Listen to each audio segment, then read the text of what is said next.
Trojan horse-kuna waa program kaasoo isaguna qabto un shaqada keliya loo diray. Waxay ku kala duwan yihiin waxa weeyaan waa maxay? Virusku maxaynu nidhi waa program markaad computerkaaga ku kicisid ama ku furtid wuxuu efegaraynayaa wax kasta oo computerkaaga ku jira waanu faafayaa computerada kale ku sii xidhan ama network ahaan ay isugu xidhan yihiin wuu gaarayaa networkna wuu ku gudbaa. laakiin Trojan horse waa maxay? isagu waa program loo design garaynaya ama ragga sameynaya ama programkan qoraya waxay ugu talagalayaan inuu shaqo gaaro kaliya qabto. kaasa la yiraahdo maxay? Trojan horse. So Trojan horse kaasi shaqo gaaraan ugu talagalaya. Tusaale ahaan oo kale waxaan ugu talagalayaa computerkaagan doonaya inaan attack gareeyo. deetana waxaan oranayaa qofka computerka leh markuu computerkiisa bakhtiinayo maaha markuu shidayo markuu isticmaalayo waxa maaha markuu bakhtiinayo shutdown kili gareeyo computerkaas waa inuu gebigiisu completely systemkiisu destroy noqdo ama aamusa oo uu dib u soo kicin. So Trojan horse muxuu qabanayaa specific tasks ama shaqo gaara. So shaqada ama eventigaasi markuu dhaco ayuunbu isaguna shaqadiisi qabsanaya. kaasaa la yiraahdaa maxay? Trojan horse. So saasuu kaga duwan yahay isagu viruseska kale ama malicious codes softwareska kale. laakiin dhammaantood labaduba waa program waa malicious software labaduba. Wormkuna muxuu yahay? Wormkuna wuxuu u yara dhow yahay sida in muxuu hayeeyeen viruska kale isagu iskiibiisu koobiyeynaya. Virusku wuxuu aynu soo aragnay inuu marka application kale lagu dhex furo uu effect garaayo kadibna uu ku dhex koobiyeysma programka. laakiin wormku isagu ama program ku fur ama ha ku furin sidiisa ayuu isagu u tarmaya u koobiyeysmaya iskii without isagan software iyo wax kalaba aan dhex gelin oo wax kalaba ma garanaysaa ayay aan la falgelin ayuu sameynaya maxay inuu koobiyeysma ama tarmo. umana baahna isagu maxay hosting. isagu uma baahna maxay computer uu ku jira iyo waxaan isagu just any environment uu buu baahay maybe ama internet whatever ayuu buu baahay. uma baahna maxay hosting ama computer uu ku jira iyo waxyaabahaas. sidoo kale muxuu sababayaa marka programkaasi inuu iskii isu koobiyeeyo. sidoo kale wuxuu sababayaa inuu iskii isku rangarayo. kii viruska hore muxuu ahaa ama Trojan horse muxuu ahaa markuu event uu la kulmo ama kan kale marka applicationadaada kamid ah aad furtid inuu execute garaysma ama ku dhex copy garaysma ama ku dhex shaqeeyo. laakiin kan macal iskii isku rangaraynaya wax walba wormku isaga iskii isaga wata isaga cidaba taaban mayso isaga shaqadiisa oo dhan iska wata. kaasa la yiraahdaa maxay? worm viruses. So saasuu kaga duwan yahay. inta badan la commonly isagu wuxuu aad ugu xun yahay bahalkan wormku uu aad u attack gareeyo aad loogu isticmaalo xagga internetka ama isgaarsiinta waxa loo yaqaan.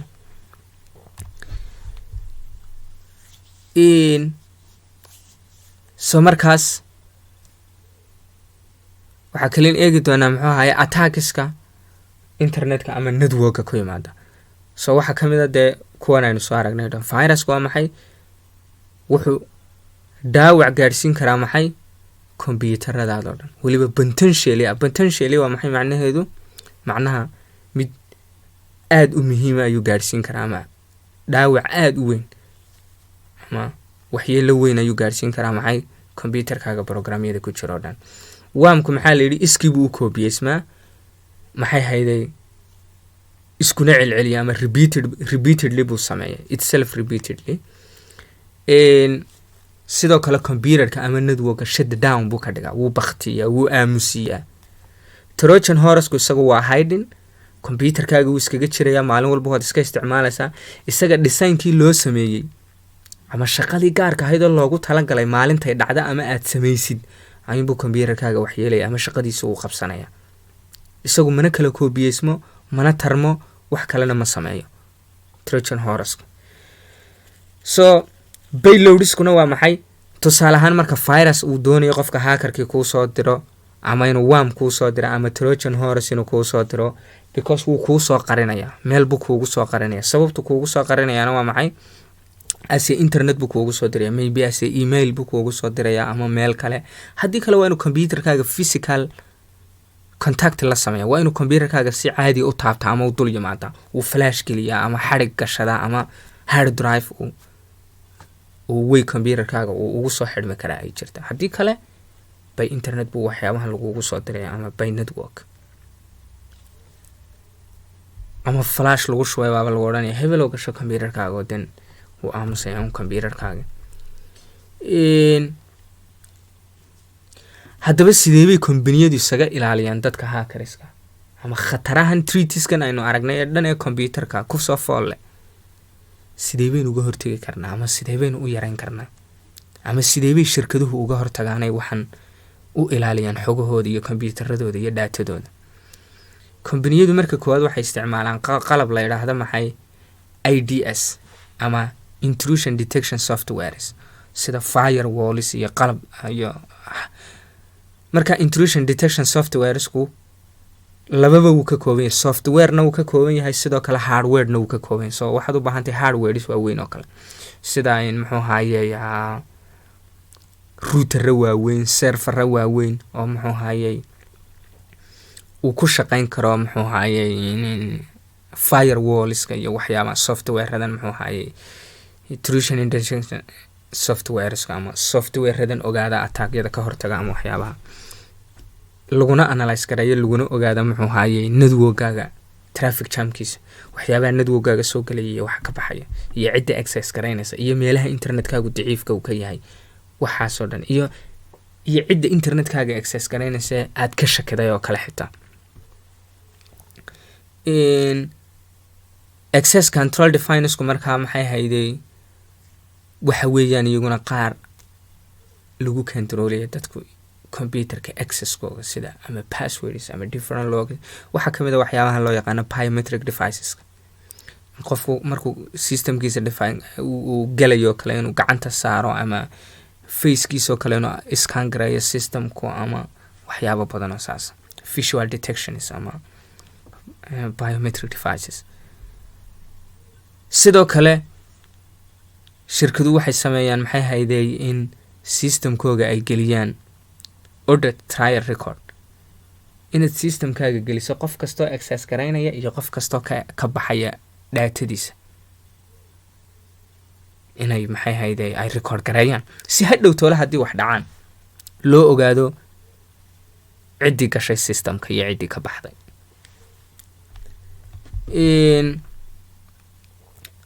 sidoo kale shirkaduhu waxay sameeyaan hababka kale ay ku ilaaliyaan maxay hayday in computeradooda lasoo galo waxaa ka mid ah in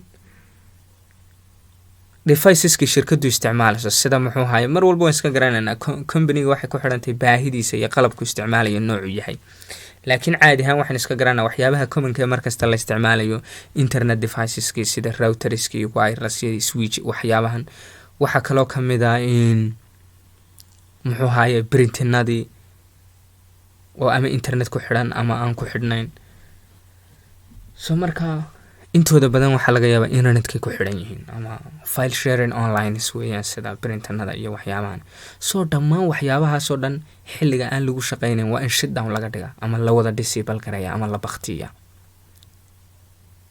ama haddii aanad waxba ku isticmaalahayn ay internetka iskaga xidhan yihiin oo ay active yihiin ama ay enable yihiin network accesska waa inaad disable ka dhigtaa waxyaabahaasoo dhan haddii kale waxay kuu sahlaysaa in lagaa soo geli karo hadhowtooda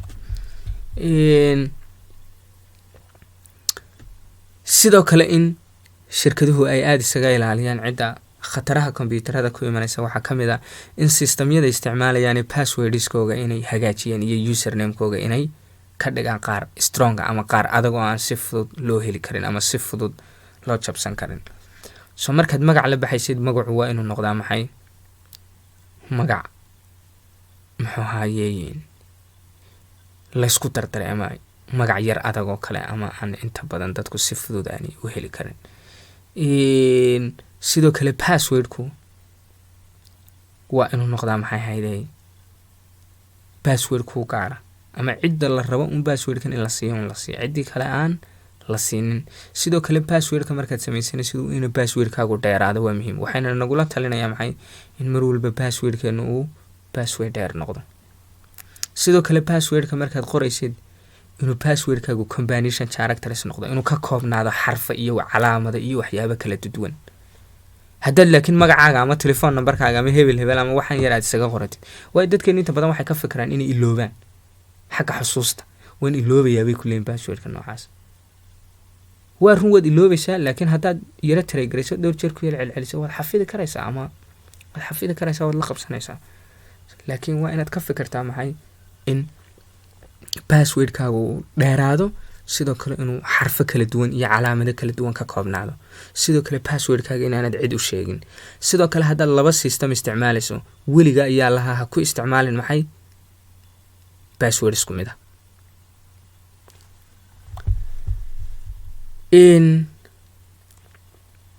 sidee bay haddaba muxuu haayey dadka attackerska ama dadkan hackerska loo yaqaanaa, sidee bay markay viruska qoraan ama trojanka qoraan ama wamiska waxyaabaha kombyuutarada waxyeelaya softwaradaas ee malicioska markay qoraan, sidee bay dadka ugu soo diraan ama usoo gaarsiiyaan?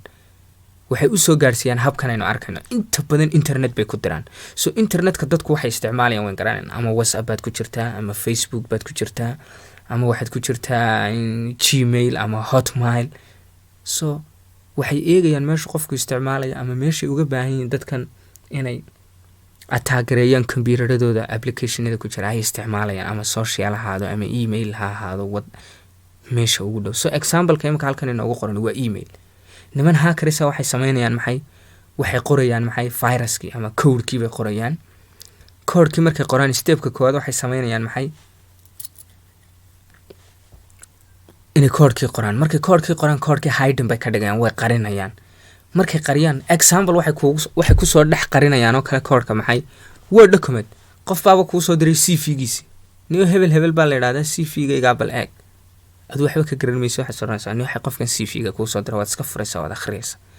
cv-giisan ama word documentkan wuxuu kusoo dhex qariyay maxay ama kusoo attach gareeyay maxay trojan horse ama virus ama malware ama worm code, malicious codesa uu kuu soo diray. stepka labaad maxay samaynayaan, waxay raadinayaan cidday u diri laayeen. maybe internet bay kusoo dirayaan, maybe social media kaloo la isticmaalaya kusoo dirayaan. kadibna markay usoo direen ayaa example step 3 iyo step 4 step 3 a iyo b waxaynu eegaynaa maxay labadan dumaraa loo soo kala diray email. islaanta yara halkan iska fadhidaa iyo inanta xaggan fadhidaa ayaa email message isku mid loo soo diray. inantii waxay samaysay markiiba markay aragtay messageka iyo fariinta soo gashay way furtay. deetana computerkeygii sida shaashadiisa baa arkaysid infected buu noqday ama exploded. deedna way yaabanta wax ku dhaco madaxiisa isu haysaa because computerkeeda destroyed ama affected buu noqday mashiinkeygii, waa la hagareeyay ama virus baa affect gareeyay. islaantii yaraada halkan intay sidaa u eegtay messageka ama fariintii loo soo diray ayay mabay furina way iska xidhay. maxay samaysay intay sidaa u aragtay ayay mabay furina maxay samaysay ama way iska xidhay ama maxay samaysay aadir bay iska delete garaysa. intay aadir tigta saartay ayuunbay aadir delete ku dhufatay iyadoon furin oon akhriyin oon eegin unbay aadyar iska delete garaysay. islaantiireed hawsheeda iska wadatahay waxba kumay dhicin. taa emailkeedii raa iska akhrisanaysa in computerkeeda wax cilada ku iman. so dadkeenna waxaa jirta maalin walba waynu isticmaalnaa social mediada iyo waxan iyo emailada. maalin walba waxaanad garanayn ama email aanad garanayn baa iska soo kaa gala. emailkaasi inta badan wuxuu ka kooban yahay waxyaabo kusoo yara jiidanaya, like waxaad ku guulaysatay lacag, ama maraykanka wuxuu bixinayaa visa green card, ama wax yaroo mar walba attractive oo kusoo jiidanaya. deetana aadir baad markaba clickta kula degdegtay adoon kaba fikirinba. so waxyaabahaas waxaan idinkula talinayaa ha taabanina. haddaad aragtid email aanad garanayn wuxuu yahay ha isku furin, aadir tigsaar iska delete gare completely. waad ka badbaadaysaa maxay saameyntiisii ama khatartiisii. laakiin haddaad wax walba iska akhridid dan adigaa ka sheekayn doona waxa kugu dhaca. haddaba muxuu yahay antivirus programisku? waxyaabaha haddaba viruska iyo trojaniska iyo wamiskan iyo malicious code waxyaabaha si aynu uga hortagno waxaynu garanaynaa in shirkada sameeyo software loo yaqaano maxay antivirus software programs. so waa inaad kuwa ku shubataa. waayo kuwaas waxay sameynayaan file kasta ama program kasta oo computerkaaga ku kacaya ama internetka kaasoo gala file kasta inay iskaan gareeyaan. haddii ay ka shakiyaan ama malicious codes uu ku jira ama virus ama trojan waxyaabahaasi ay ku jiraan, inay aadir kaa delete karayaan ama kaa qabtaan kaa remove karayaan isagoon waxba yeelin computerkaaga. so qofku waa inuu computerkiisa ku shubtaa. sidoo kale maxay ama shirkaduhu waxay sameeyaan maxay inay computeradooda ama systemyadooda anti software programs ay ku shubaan. so kuwa u caansan shirkadaha sameeya softwareda kuwa halkan ku list garaysan baa kamid ah AVG antivirus, Faster kamid ah, ZA antivirus baa kamid ah, F-Secure baa kamid ah, Kaspersky baa kamid ah, MC way badan yihiin, Notre Dame kamid ah, way badan yihiin, cid idin sheegi mayso. qaarkood waa liisan waa lacag, qaarkood waa muxuu haayay waxay leeyihiin trial version ama qayb free. laakiin shayguba hadduu qayb free yahay maaha full protection. wax yar buu kaa qabanayaa, wax badanna uu kugu sii daynaya. haddaad doonaysid inuu very secure systemkaagu noqdo 100% uu kaa qabto viruska, waa inaad lacag bixisaad iibsataad liisanka heshaa. ardayda cashirkeennii labaad halkaasuu ku dhammaaday. la socda qaybtiisa 3.